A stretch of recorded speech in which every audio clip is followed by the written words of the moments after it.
This programme, our final programme, is called Celebrating Diversity, Deepening Faith. It's about interfaith stories. And the spirit is truly unbounded.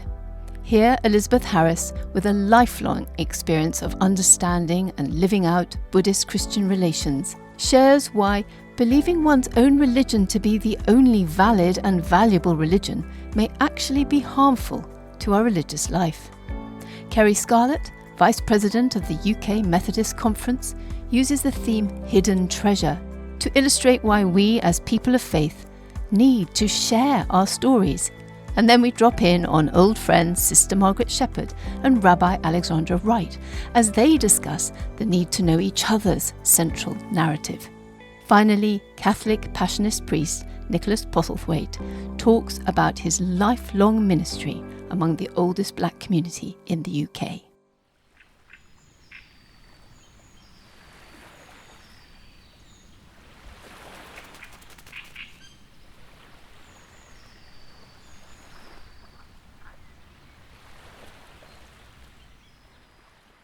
I'd like to begin with a quote from an American Buddhist scholar practitioner, Rita Gross. She died in 2015. In the 1990s, she published a pioneering book called Buddhism After Patriarchy. But I quote from the book that she published shortly before her death, and that was called Religious Diversity, What's the Problem? Describing the vision of the book, she wrote, I claim that believing one's own religion to be the only valid and valuable religion among the world's many religions is not necessary to a deep and profound spirituality. I will claim even more. Such an exclusivistic belief may actually be harmful to the quality of one's religious life. Now, I agree wholeheartedly with that. I began my own interreligious journey in about 1986 when I went to Sri Lanka on the World Council of Churches scholarship to study Buddhism. And I thought I would stay 1 year. I, in fact, stayed 7.5 years, mainly due to the request that came from the Jesuit Aloysius Pires, Indologist and liberation theologian. He wanted me to be his research assistant, and I couldn't really decline that. And so I eventually did my doctorate in Buddhist studies in Sri Lanka, and that, completely changed the direction of my life. My aim from the beginning was to immerse myself in Buddhism, not to just have dialogue with it as a Christian, but almost to see the world through Buddhist eyes. It's what has been called passing over in order to come back. And of course, you never come back to the same place. I didn't. The experience changed my spirituality and the way I look at the world. But I'm not so much going to concentrate on my own encounter with Buddhism as on the kind of interreligious dynamics that I learned, the interreligious truths that I learned during the process. And one of the first things I learned was that Buddhists and Christians never meet on an equal playing field. There's always something written on the sheet that kind of undergirds the encounter. And in countries like Sri Lanka, Myanmar, and Cambodia, there's the legacy of colonialism and Christian mission. I mean, at the end of the 19th century in Sri Lanka, there was a vigorous and vehement kind of Buddhist revival in the country that was predicated on antagonism to Christianity, particularly the evangelical Christian missionaries who showed such contempt to Buddhism. And in the 1980s, when I first went to Sri Lanka, that kind of distrust was still there, in spite of pioneering Christians such as Aloysius Pires, who were trying to roll back history and recreate kind of trust. There was always the question, what is your real motivation in studying Buddhism? Do you really want to convert us? And that mistrust is still present today in the 2020s. And I found it in other contexts too, for instance, Christian-Hindu dialogue.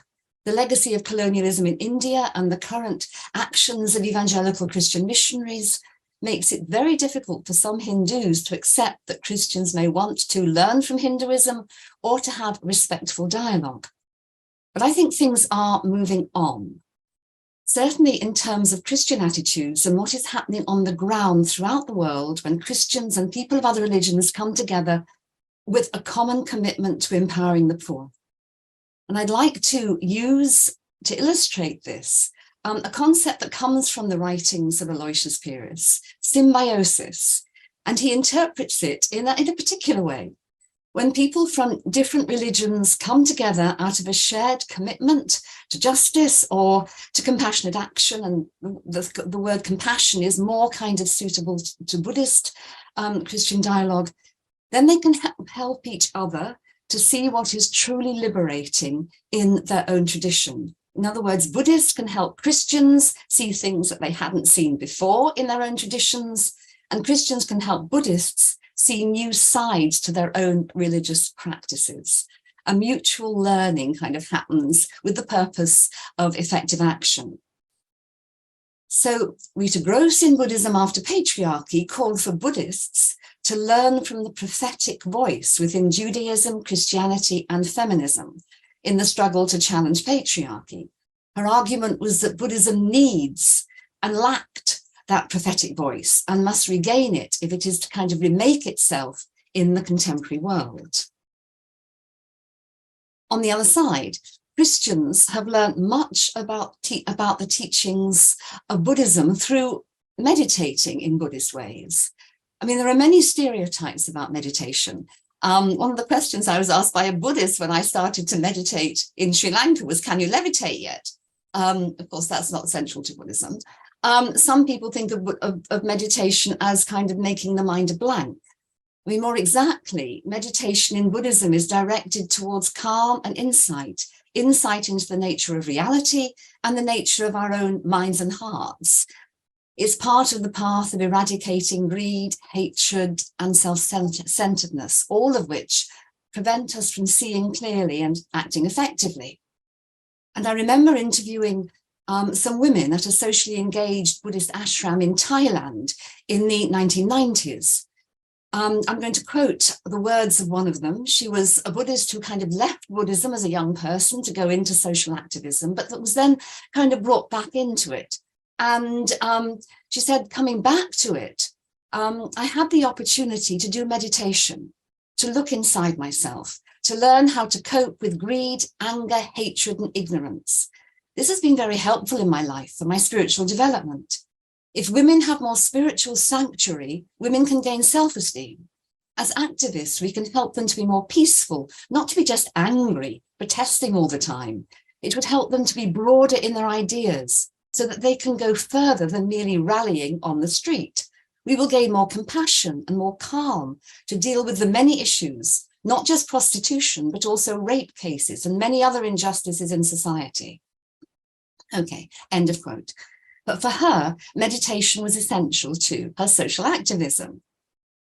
So for some Christians, the encounter with Buddhism and Hinduism has, I believe, helped them rediscover the value of their own contemplative tradition. The tradition, for instance, of Meister Eckhart, and Meister Eckhart is quite popular among Buddhists as well.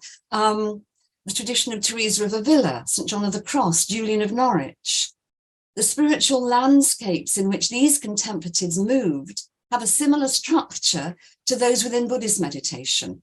And I found this when I wrote an article several years ago that compared the writings of St. John of the Cross with some Buddhist texts. So to go on, when Christians encounter religions, they often find that a new light is shone on their own tradition, challenging, enriching, perhaps disturbing them. I think the disturbances are also very important. And this is part of what Pyrrhus meant by symbiosis. And the result, he suggested, should be activist. It's not that we should just withdraw into our own little meditation chamber, but that we should kind of act more compassionately, more wisely, and we should act with others in order to empower those who need empowerment. Also in interreligious encounter, complementarities come to light, things within other religious traditions that we can draw into our own practice. When I look at the mess the world is in, I must admit, I use Buddhist categories to make sense of it. Buddhism speaks of all of us as humans being almost imprisoned by greed, hatred, and delusion that has been built up since our birth, and according to Buddhism, right, into previous births. that it's almost hardwired into the human mind and heart, according to Buddhism. And, I see that greed and hatred when I look at the world. And so I'm looking at the world almost through Buddhist lenses. And that's part of, the kind of landscape of complementarity, that we can really be fed by insights from other religions. To go back, though, to Rita Gross's statement that believing one's own religion is the only true religion can be harmful to one's religious life. Yes. I would want to add that this can make our religious life thinner, much less rich. We are missing so much if we close our eyes to the riches within other religions and refuse to sincerely engage with them. Now, I'm not saying that we should agree with everything we discover. The religions of the world are not the same, although they may touch in many ways, and we may well find aspects of other religions that are very difficult to engage with. I was on a Zoom meeting last week with friends within the Iona community, and one said, well, I find interreligious relations difficult, going to the local mosque and finding that women have to pray separately from men and all that. Yes, there are things that we find difficult. That's just part of the course. But we may also find internal differences of opinion in these religions, just as in Christianity. So in Islam, there are women who have created a kind of sisterhood of a community in solidarity with each other to kind of challenge patriarchy in Islam. So who we engage with within other religions is just as important as how we reach out. That's why Pyrrhus stresses that what he calls symbiosis should happen in communities, for instance, base human communities, which already have a shared commitment to the poor. So collaboration across religions, the collaboration that makes us stronger together, best occurs when values are shared and some goals also. When I was living in Sri Lanka in the ethnic war, some pioneering women founded Mothers and Daughters of Lanka, drawing women together across ethnicities and the 4 religions present in Sri Lanka: Buddhism, Christianity, Hinduism, and Islam. It worked because all the women who collaborated agreed that their role was to struggle against racism and violence, whether from the state or militant groups. The members were certainly stronger together, although the ethnic war still ended through military might with the loss of thousands of lives. What did they achieve? I'm not sure, but yes, I'm sure they did achieve something in just being there as a symbol and a witness to interreligious solidarity and the action of women against violence. So concluding, my life experience of interfaith relations convinces me that Christians are poorer spiritually and in terms of agency in the world if they close their eyes to interreligious engagement and interreligious friendship. And such engagement is not always easy. Mistrust may exist, but where there is where there is commonality of purpose, much can be achieved.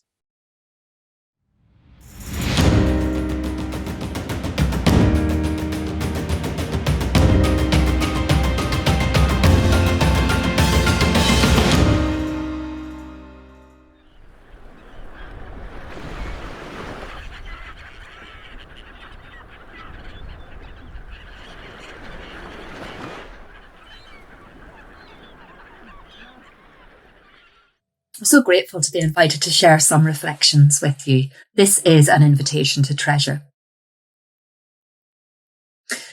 Over this year, the Methodist President, Jill, and I will be inviting people to share some of their faith story based on our theme for the year, Hidden Treasures. We chose this theme, recognising that there is a thread throughout the Bible which speaks of treasure, not just as wealth and physical riches, but as treasure being that which we discover when we recognise that we are all loved by and created by God, and that God's desire is to see all of us live in communities where there is peace and justice and where all can flourish. What's fascinating is that time and again, as people are sharing their stories with us, they are telling stories of encountering God, encountering the Spirit at work, in and through unexpected people and in unexpected places. That in hearing those stories, they are discovering some common ground.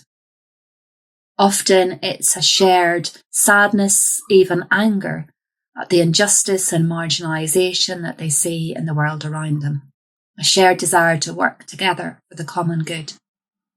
It's those encounters, people say, which deeply enrich their own faith in ways which they could not have imagined. I wonder if that resonates for you. Certainly it resonates for me, and so I'd like to share a few of my treasured stories with you.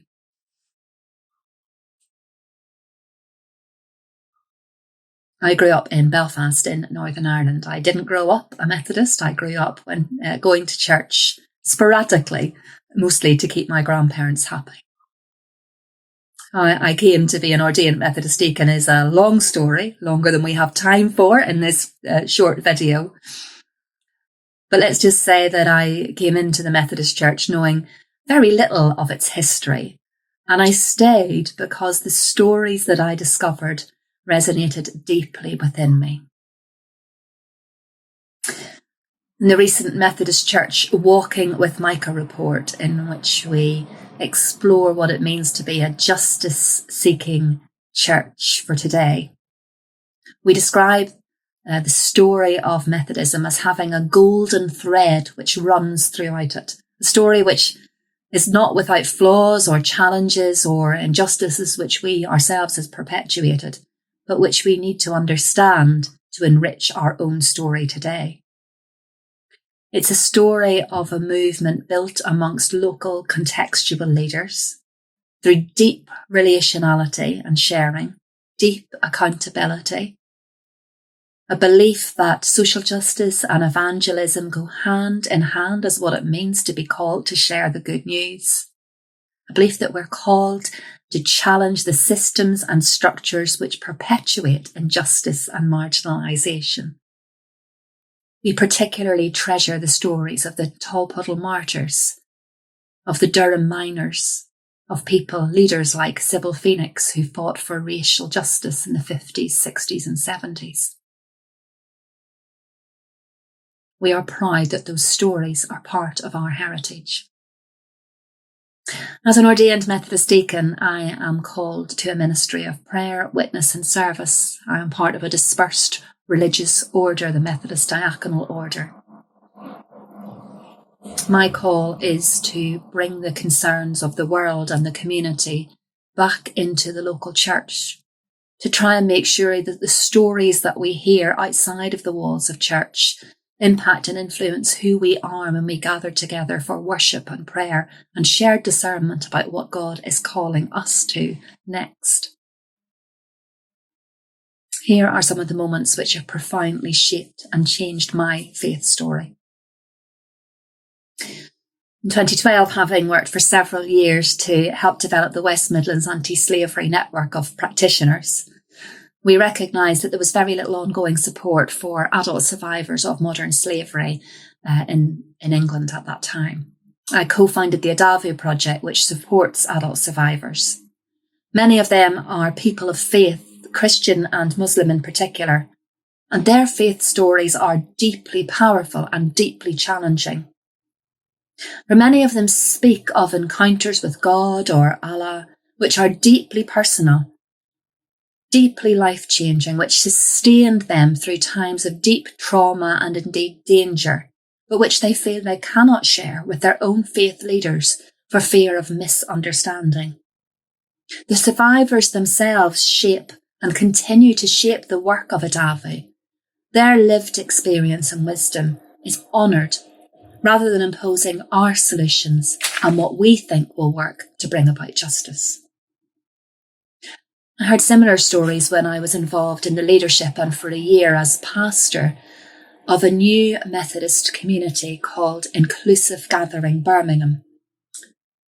This is a new congregation committed to pursuing God's radical inclusion, a place for people of every race and ethnicity, sexual orientation, gender identity, age, background, HIV status, ability, disability, theological perspective. All are loved, invited, fully included. So many of the stories shared in that space are of people who have a deep faith, deep insight, but who nevertheless have felt deeply hurt and ostracised from their past experience in faith community. We have so much to learn from these stories. The gifts of what it means to be truth tellers, to be accountable to one another, to seek reconciliation, to build resilience, to hold on to hope.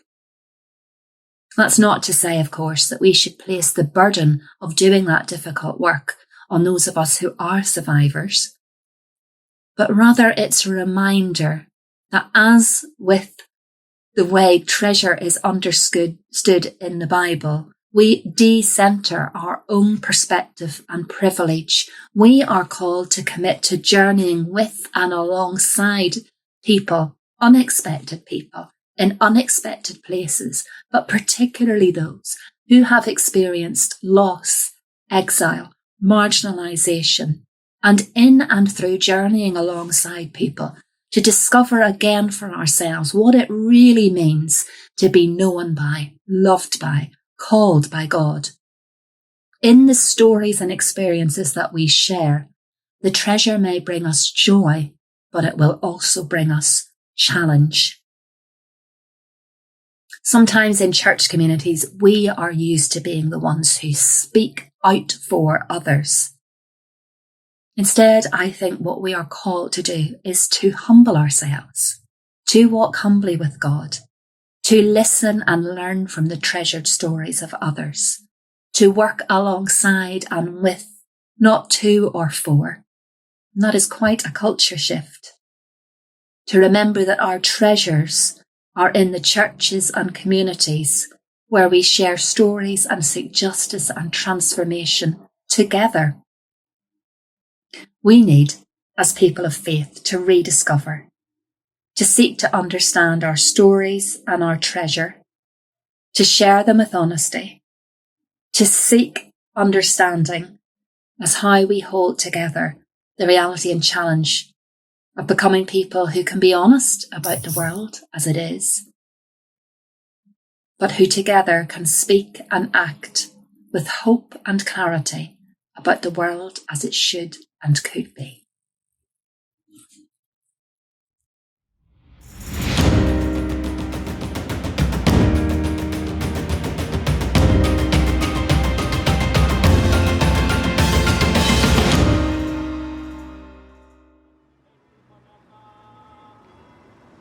Margaret Shepherd is a sister of the Congregation of Our Lady of Zion, which helps Christians understand new Catholic teaching about the Jewish faith.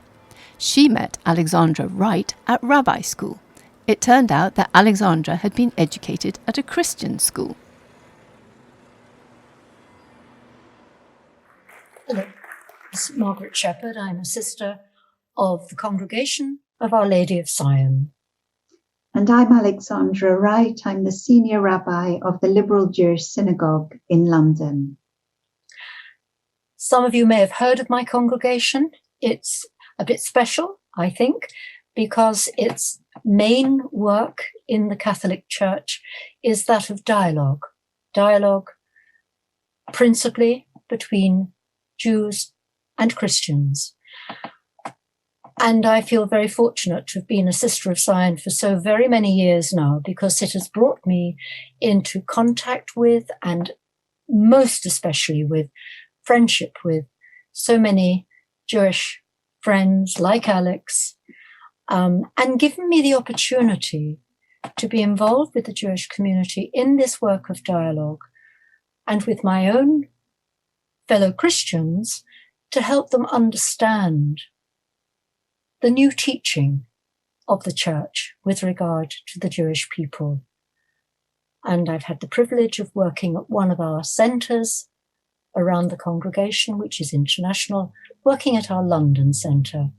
So that's been a huge privilege and opened many doors. So Alex, what about you? I mean, we've known each other for how many years? We won't tell everybody. It's only about 35. So we know each other pretty well. What about you? I know how much you've given to the work of Jewish-Christian dialogue, put it that in a very formal way. But what's it meant to you personally with your contact with the world of Christianity, with the Christians you know and have known? And you've got a very special congregation, your own community at the Liberal Jewish Synagogue, so many of whom I know. What's it meant to them? You've helped them understand this vital work, in my humble opinion, of dialogue. Thank you, Margaret. And you're right, we have known each other for a very long time. I hate to correct you. I think we've known each other for 40 years, actually. Oh, don't tell anybody. And it's a really great privilege to be invited to be in dialogue with you at this Root and Branch Synod, and to talk about my own experience of interfaith dialogue and practice, and what kind of difference it's made to me personally and to my congregation and to the wider Jewish community. I'm sure you know, Margaret, that my experience of interfaith dialogue and practice goes back way before even when I knew you, all the way back to my school days. I went to a very high Church of England school from the age of 7 with prayers every day. They had us on our knees, hands folded together on the hard gym floor. And of course, with readings from the New Testament, prayers that were very Christian, divinity lessons, and attendance at church at significant times of the Christian liturgical year. I always knew, however, that I was a Jew. There was a small number of us. In fact, the school took in a quota in those times, limited the number of Jewish girls that could go to that school. As I grew up became a teenager, I joined the school choir, and we sang in the great religious works, the great masses like the Mozart Requiem, the Verdi Requiem, and the St. Matthew Passion. And we joined with Westminster Boys' School and sang in Westminster Abbey.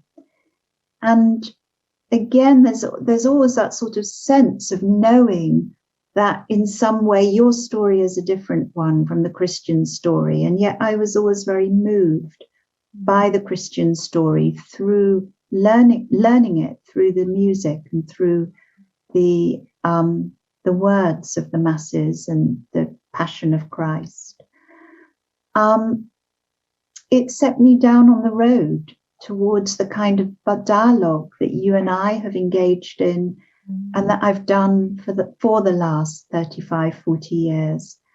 And knowing you has also been important, as you engaged in a long period of study of Judaism at Leo Beck College, where I trained to become a rabbi.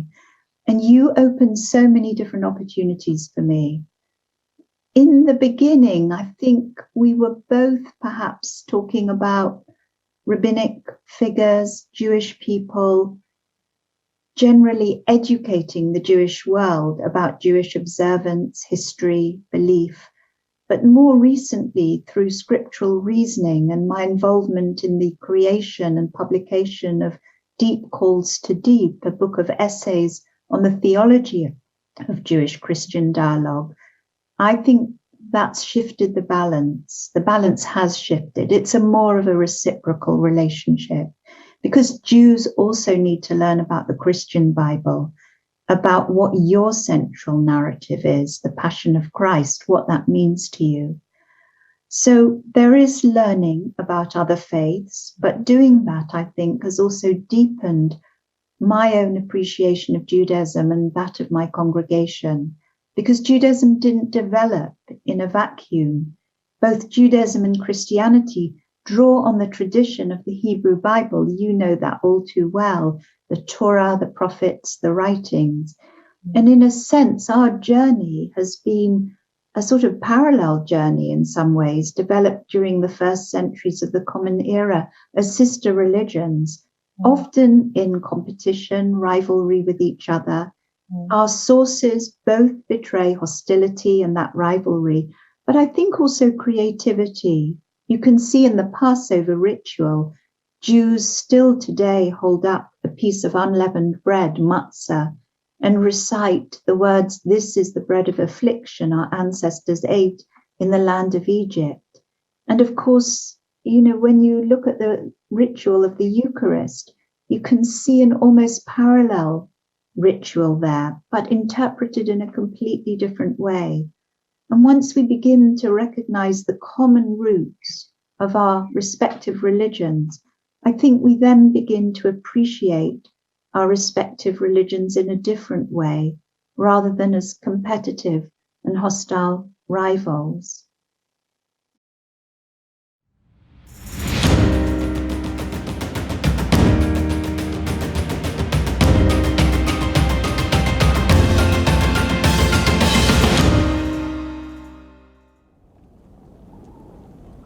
Nicholas Postlethwaite has spent many decades living in Toxteth in Liverpool with a fellow Passionist priest. He says that the community taught them where God is and gives him hope for the synodal process. To introduce myself to those of you who don't know me, I'm a Passionist member of the Passionist congregation for nearly 70 years now, believe it or not. Next year, assuming I'm still here, I hope to celebrate my Diamond Jubilee of priestly ordination.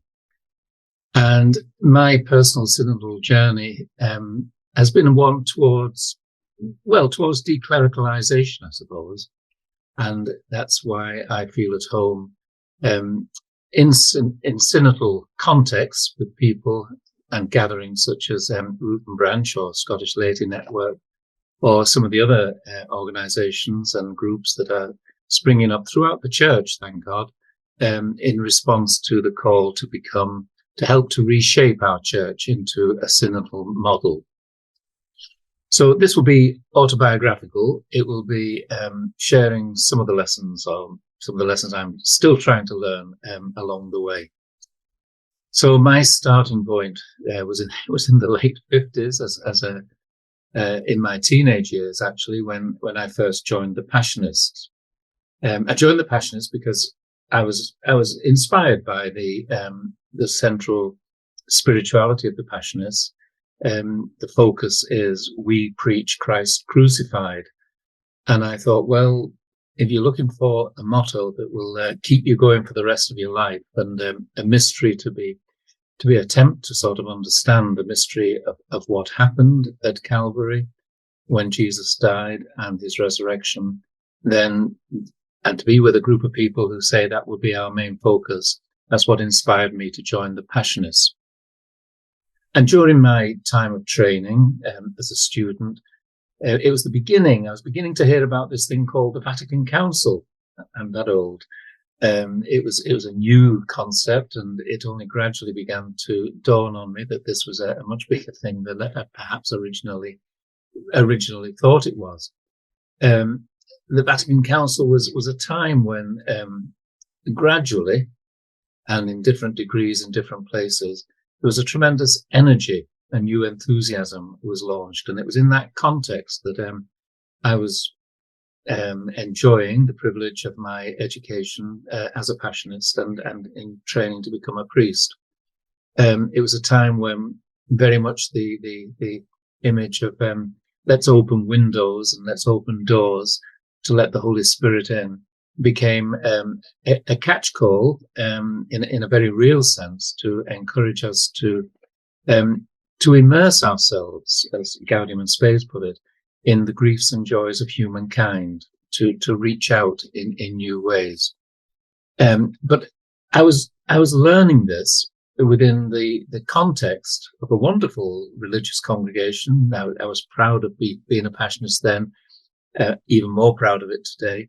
But nonetheless, it was in a traditional Passionist context. And in that sense, particularly training for the priesthood, it was in a perspective of clericalism, although I wouldn't have called it that at the time or didn't realize it. I was fortunate after ordination to actually go out to Rome to do some studies. And one of the privileges of being in Rome at that time was I was actually present in the piazza in front of St. Peter's when the bishops were all going in for the final closing ceremony of the Vatican Council. So it was very much at that time having an influence on my thinking. And from Rome, I was fortunate and I enjoyed Rome, but from Rome I went to Paris. And I lived there for a year, wonderfully, with another religious community, very different to the Passionists. It was a largish community. I think it was about 12 of them. And about 6 of them were looking after the parish that they were responsible for in Paris, in the core area of Paris, in Belleville. But 6 of them went out every day to work. And this was the first time I'd come in contact with priest workers. And I can always remember asking one of them, why is it that you go out to work in a factory? What's your motivation? And I expected him to say, well, it's because we can take Christ out into the factory, and it's to people who perhaps haven't heard of the gospel, and it's to perhaps share in that sense. That's what I expected.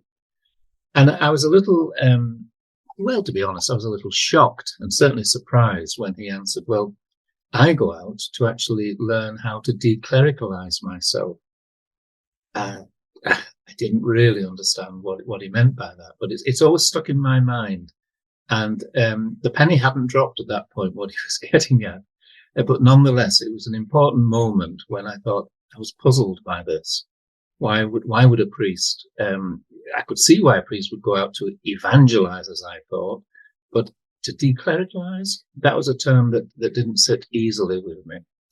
Anyway, I came back from Paris and was doing studies in London. I was staying in our Passionist house in Highgate, very happy, enjoying London and enjoying the studies that I was doing. And I was then invited by my friend and previous philosophy teacher, Father Austin Smith, that some people will remember, sadly no longer with us.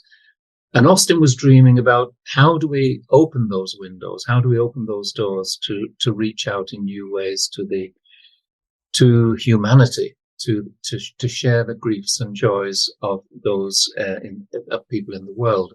And he was conscious of the gap between where we were living and the way we were living and the reality of people's lives. And he began to dream, and he drew me into the dream to sort of saying, I wonder how we could be Passionists, how we could continue deepening our commitment to preaching Christ crucified, but rather than doing it within the clerical situation that we were living in, happy as we were, perhaps we should try to move out. Well, that was a long, complicated story about how that came about. But eventually, we got permission to move out.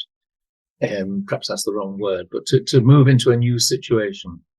And we moved to a wonderful community, one that I didn't know in advance, but subsequently come to love and be part of. And it's what we call the inner city neighbourhood of Liverpool, now known as Toxteth. It was known in those days as Liverpool 8. And it's the home of the arguably the oldest black community in the UK, a tremendous place. And this was a new beginning. This, for me, I'd really enjoyed and appreciated my educational opportunities, many of them. I'd been wonderfully privileged as a Passionist student, as a Passionist priest, both in my studies for the priesthood and postgraduate work. But this was, I always now say, well, my real education began in October 1971, which was when Austin and I moved into a little one-person flat in a street called Juicy Street in Liverpool 8. And if somebody had looked, it was a first floor flat. It was an old terraced house, and it had been divided into 5 flats, and we had one of the flats on the first floor. And they were designed for single people, so there wasn't a lot of room. In fact, there was only one bedroom, so the immediate challenge was, well, who's going to have the bedroom? And much as we liked each other, we valued our personal space. But typically, Austin, in his generous way, which he sort of continued to show through 40 plus years that he stayed there, he said, go on, you take the bedroom, which meant he had to have his bed in the living room, which meant he couldn't go to bed at night until I'd gone to bed, or if we had visitors, until the visitors had gone. And that was all it was really.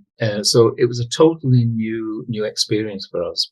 So if somebody had looked up at the window of 7 Juicy Street that day, and they might have seen two slightly puzzled figures looking down from the first floor onto what was a completely ordinary street. There was nothing special about it. There wasn't sort of a great lights or anything, but it was for us, it was a seminal moment. Something had changed, and we were looking out into the world in a different way, perhaps without fully realizing it, confusedly, in a different way to looking out of it from a monastery or a parish window as priests.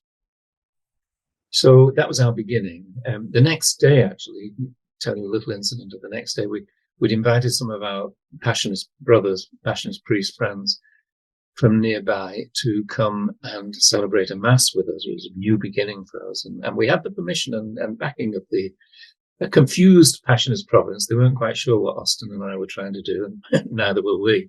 But anyway, we thought the best way of starting was with a mass. So 4 or 5 of them came over, and we crammed into this little dining room, this little living room, sitting on the side of Austin's bed with a coffee table, and we devised a mass for the beginning. And it was a beautiful occasion. At the bidding prayers, which are often very interesting in terms of how we reveal ourselves in the bidding prayers sometimes. And one of our friends said a prayer that went something like this. It was a very well-meaning prayer. He was a great friend of ours and very supportive. But his prayer went something like, we pray to you, God, and we thank you for bringing us to this day and for this new start for the Passionist mission. And we pray that Austin and Nicholas will be able to take your love into this community, which is suffering from poverty and many other sort of social exclusion factors, which is in fact how that neighborhood was perceived. And as he said it, I sort of felt, well, yeah, I understand why you're saying it. And yes, I hope God is going to be with us. But somehow, I don't think it's us taking God into that community. I think it's very much more that God is already in that community, very well established, thank you very much, without Austin and Nicholas coming to put him there. Perhaps it's the other way around. Perhaps it's that we are going to discover the presence of God in that community in ways that we otherwise might not have discovered God. And that certainly is really at the heart of what happened. I have absolutely no doubt that our lives were enriched in such a way that I would never have dreamt of, thinking of it beforehand, but on that first day. So I can't go on too long given the limited amount of space, but just perhaps share a little bit about how this relates to synodality. How does this fit into? I think it's thinking about the gospel. The gospel in the gospel, you remember in Matthew, Jesus says, the householder who's a follower, a disciple, has got to know how to bring out what's both new and old from his storeroom. And that text sort of in some ways sums up for me what we were beginning to do. It wasn't a question of letting go and ditching anything, far from it. But it was how to rediscover in new ways the treasures that we have. I'd like to think about it, for instance, in terms of being like a backpack. Like we all carry a virtual backpack with all sorts of things in it, and theological and social and cultural and psychological, and perhaps we were at a point, and perhaps this is what synodality is about, is where we'd had to take the backpack off and open it. And let's start to look at what we're carrying, and let's see what's essential and precious that we're going to carry on, but ask, how are we going to carry it on in a way that is perhaps different, given this crossroads that we're at and this new starting point. So, for instance, in terms of the status that a priest, certainly in the past, has always sort of enjoyed in the Catholic tradition, a lot of respect would be shown to a priest. And we were finding ourselves now, well, we'd let go of the whole Catholic.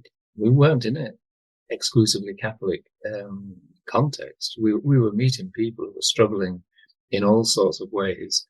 And in order to we never hid who we were. We were always quite honest and said, well, we're 2 Catholic priests and we've come here to see what we can learn and how we might serve. in this community. And perhaps that's the key, really. All we had to go on was we've got, so if we can serve you in some way, you need to show us how, then perhaps you will understand and accept us as friends. I always remember we had a car between us, and one of the problems in Liverpool 8 in Toxteth was if somebody was in prison, the prison was often quite a long way away. There is a prison in Liverpool, but often in remand prisons, they were further away. And that made great difficulty for people who didn't have much money, but who perhaps wanted to visit a brother or a father or a son. So we started saying, well, we heard about somebody who was looking to get to a prison. I said, well, we've got a car. Would you like us to drive? So I can remember driving a young mother and her very, very young child out to visit her husband, who was in a remand centre on the other side of Warrington. And she was grateful for the journey, for the thing. She didn't know me.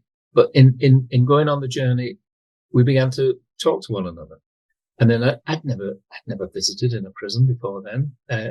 I hadn't had any experience of it. So just going into the prison, being in the visitors area, seeing the glass panel separating husband and wife and the young child, and seeing the husband wanting to reach through, just to put his hand up against the glass panel. I was in a totally different place. There was a learning experience which I probably wasn't even beginning to realize that was going on inside me, in terms of making me realize that this is a different situation.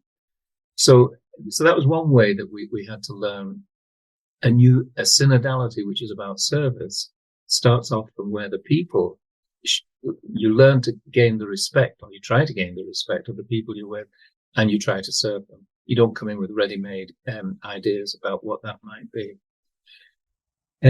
We had to learn, for instance, that even though we were now living in a relatively, we were living in a poor area, but we weren't poor. We had a whole, and I'm not talking now just about financial wealth, but we had an education, we had a standing, we had all sorts of things that we were unconscious about, or hadn't realized, and we were living alongside people who didn't have these things. So how you find a balance in terms of sharing, so that you're not being paternal, you're not sort of saying, well, I've got it, would you like some of my goods, and being, sort of, here comes Lord Bountiful handing out. How do you find a balance in that? And how do you manage financially as well when you're not living in a church situation where you're being paid for by the parish or the religious order? The big thing, of course, was that we were living in the area where the black community of Liverpool lived. That was the focus for the black community, that, as I say, is arguably the oldest one in the UK.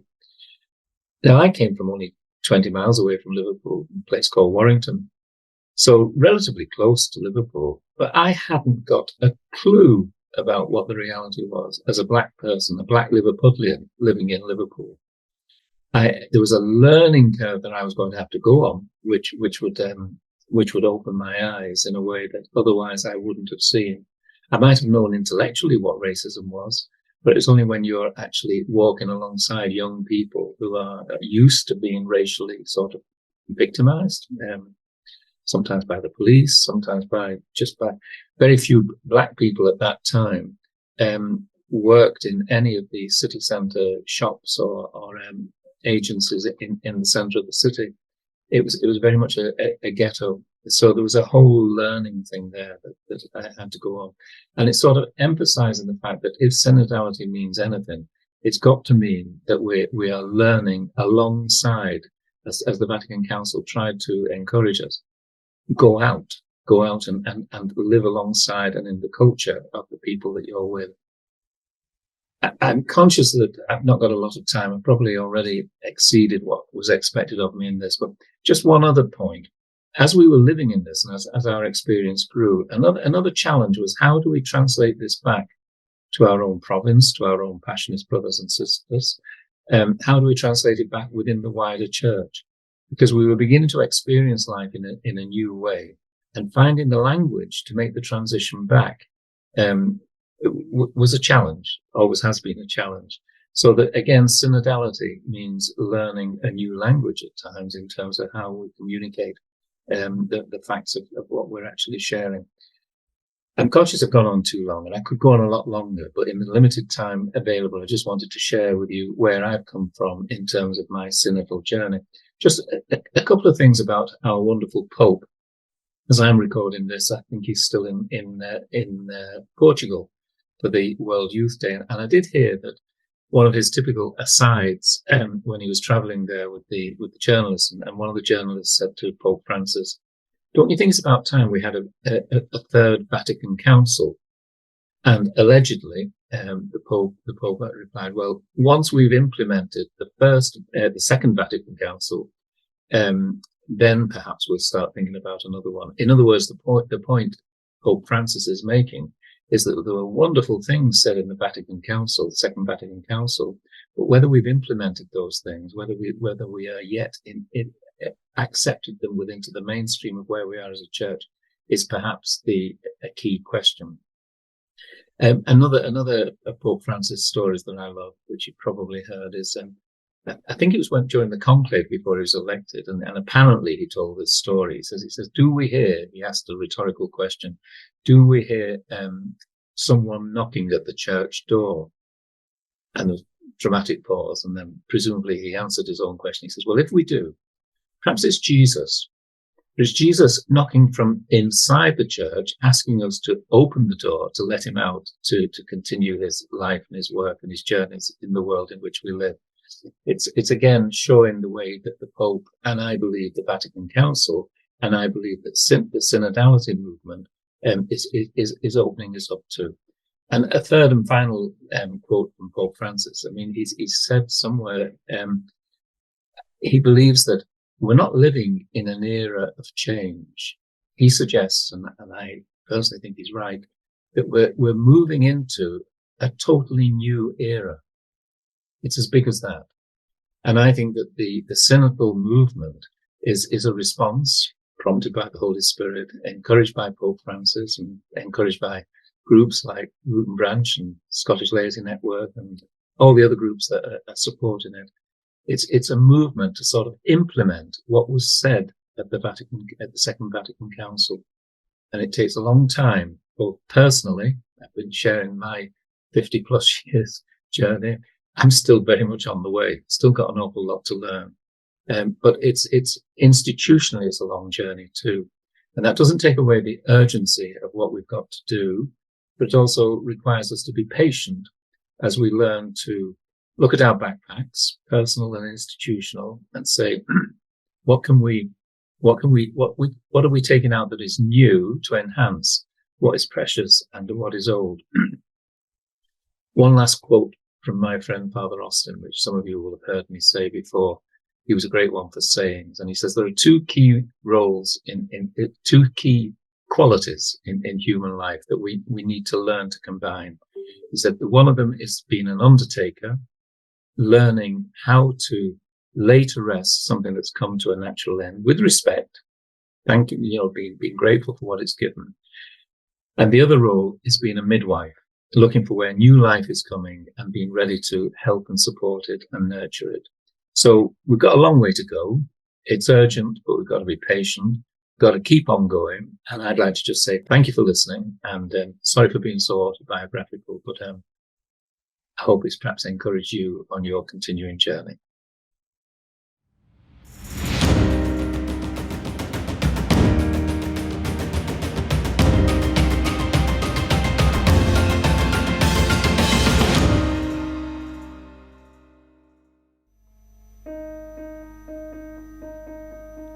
When I was young, you woke me with the sound of song.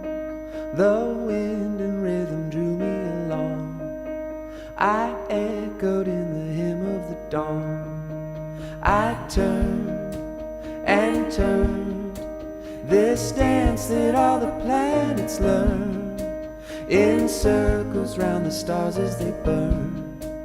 I praise you as I orbit and turn, declaring glory, glory.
Like me, they have your spirit within, but soon they fade away as I spin.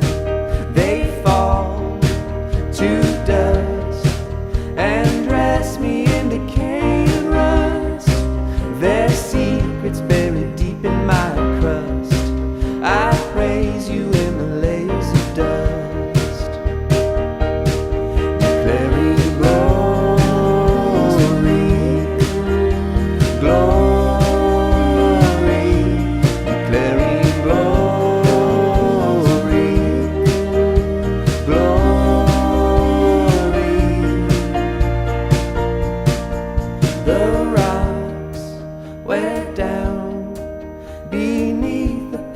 of the clouds. The rivers run until they run out. I'll praise you till my fires run out. I'll praise you till my fires run out. I'll praise you till my fires run out.